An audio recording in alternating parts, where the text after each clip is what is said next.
G20 సమావేశాలు నిర్వహించినప్పుడు నేను మీతోటే మాట్లాడాను. శ్రీనగర్ అంటే ఎట్లా ఉండని పరిస్థితి తెలుసు. ఈ టూరిజం మినిస్ట్రీకి 4 మీటింగ్లు అవుతాయి. ఒక మీటింగ్ అక్కడ పెట్టాలని నిర్ణయించుకున్నప్పుడు ప్రధానమంత్రి అన్నారు, సినిమా ఫీల్డ్ మీద చర్చించండి. ఎందుకంటే సినిమా ఫీల్డ్ ఎక్కువగా షూటింగ్లు చేసేవాళ్ళు. మేము చిన్నగా ఉన్నప్పుడు జమ్మూ కాశ్మీర్ వెళ్ళలేదు ఎవరం కూడా.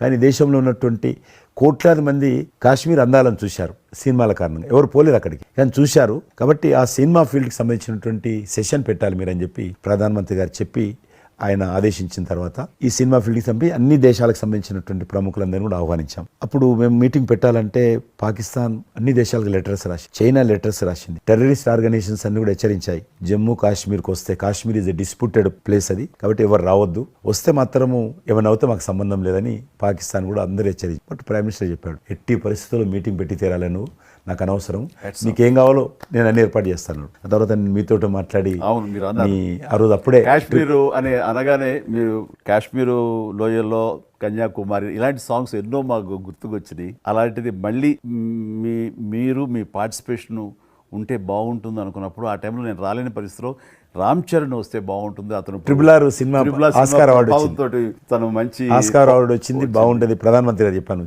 అప్పుడు అందరూ ఫారినర్స్ డెలిగేట్స్ అందరూ కూడా ఏ సినిమా సాంగ్ అది నాటు సినిమా డాన్స్ చేశారు అక్కడ.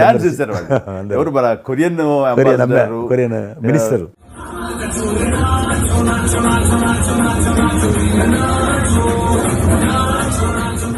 అలాగే ఇంకొక జర్మన్ అంబాసిడర్స్ చాలా మంది కింద మీరు చూసింది కొద్దిమందిని, కింద చాలా మంది చేశారు పాట పెట్టి చేసినప్పుడు. సో ఇప్పుడు మీకు మనవి చేస్తున్నాను, లాస్ట్ 2023లో ఇప్పుడు ఆర్టికల్ 370 తెలిగించిన తర్వాత 23 కానీ 22 కానీ ఆల్మోస్ట్ మోర్ దెన్ 300 పిక్చర్స్, అవి మరి ఓటీటీ సినిమాలు కావచ్చు, టీవీ సీరియల్స్ కావచ్చు, మన సినిమాలు కావచ్చు, కొన్ని బయట దేశాలకు సంబంధించినటువంటి సినిమాలు కూడా ఆల్మోస్ట్ 300 పిక్చర్స్ షూటింగ్ జరిగాయి అక్కడ లాస్ట్ 2 yearsలో.